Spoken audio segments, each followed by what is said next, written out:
How's it going, guys? Welcome back to the Relentless RC Studio. So today we are continuing our build on our Trailfinder 2.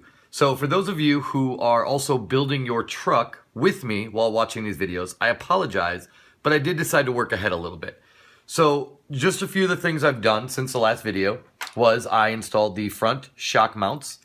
I installed the plate that goes around.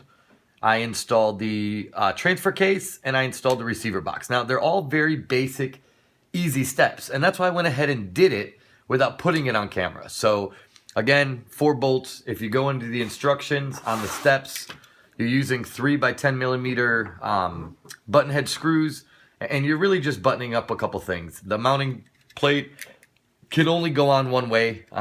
Again, it's very just self-explanatory, very easy to understand. So I felt like I would go around, go through, and just button those things up so that we could move on the build of the truck. So, you know, we're now going to page 10, and on page 10, it talks about the countersunk screws and just installing the transfer case, okay? So our transfer case is now in and secure. So the next step now in the build on page 11 talks about adding mounting brackets to the transmission. So we can actually go ahead and put our chassis aside now, as we're not going to be using it currently. So when you look at, again, the very incredibly detailed instructions by RC4WD, it talks about adding these mounting brackets to the transmission so that we can mount the transmission going forward. Well, again, now if you look at my transmission, I've already gone ahead and done that for us. So here's the mounting bracket on one. Again, it only can go on one specific way.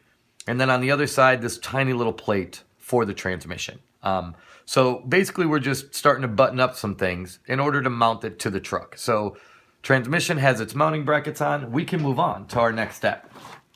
So our next step is to actually build the leaf springs to the axles and then mount them to the truck. So I'm going to go ahead at this point and get our parts all laid out for us and everything that we need so that we're ready to roll. And then we'll go through on how to install the leaf springs along with the axles to the leaf springs. So give me 1 second, flash forward, and we'll go ahead and start it up. Okay, guys, so what I did was I went ahead and laid out the parts that we're going to use for the next step.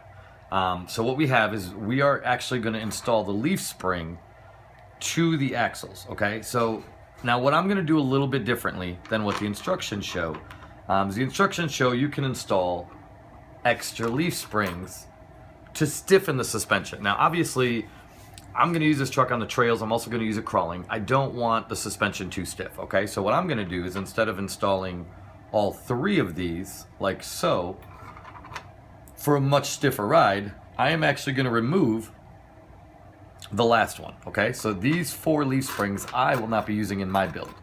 I may keep them for a later date. You never know. You know, I may decide down the road I want a stiffer suspension, but currently, I really don't. I don't want it much stiffer than what it's already going to be. To tell you the truth, right now I'm debating on whether I want to use any of the extra leaf springs, and maybe I'll just go with a little bit looser of a ride on the one standard spring. So I'm going to go ahead and screw these in. The instructions are very basic. So again, this time we're going to use a nut and a 3 by 16 millimeter button head screw and an M3 lock nut, and we're just putting 2 screws, 2 lock nuts, 2 screws, 2 lock nuts through both sets of leaf springs, and then we'll go ahead and attach it to the truck. So let me go ahead and button that up, and then we'll jump back in and see where we're at.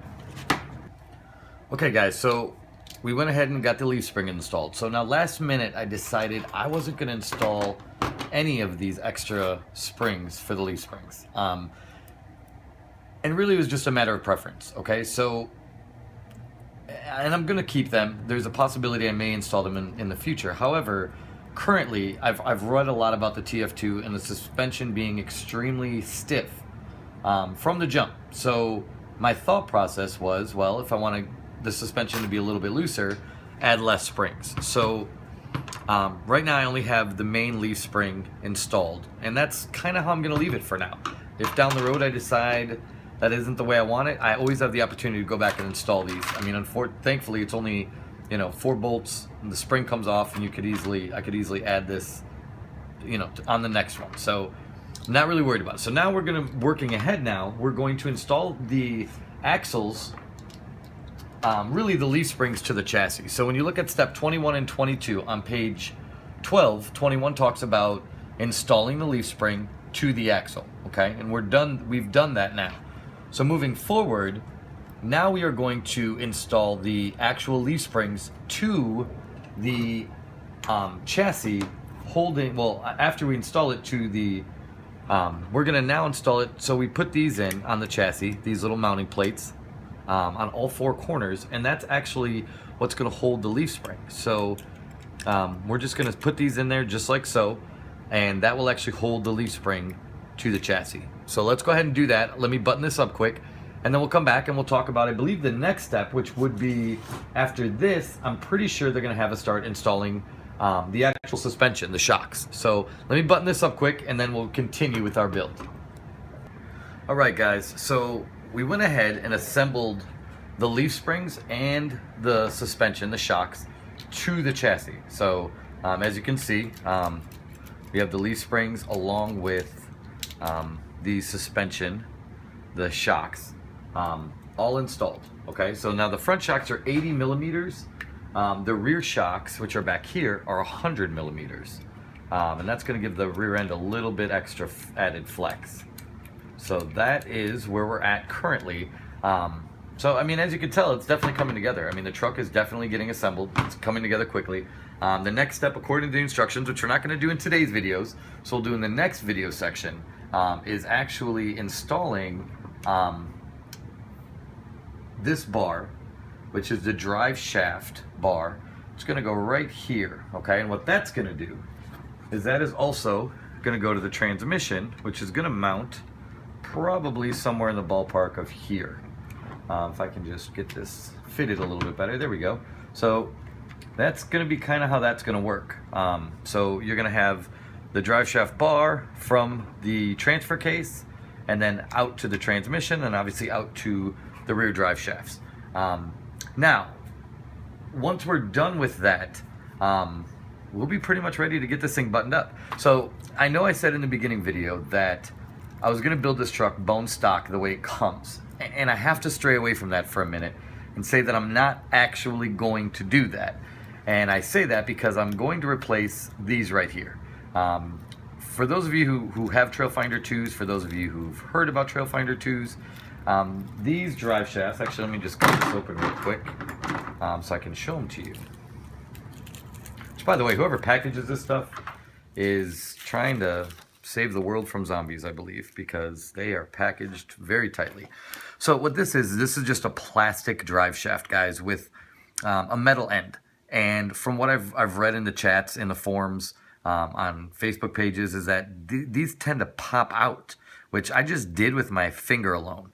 And you can see it right here. So again, we've talked before, and I've said that I believe the Trailfinder 2 is the mecca, you know, the say-all be-all of its kind, and I still agree with that.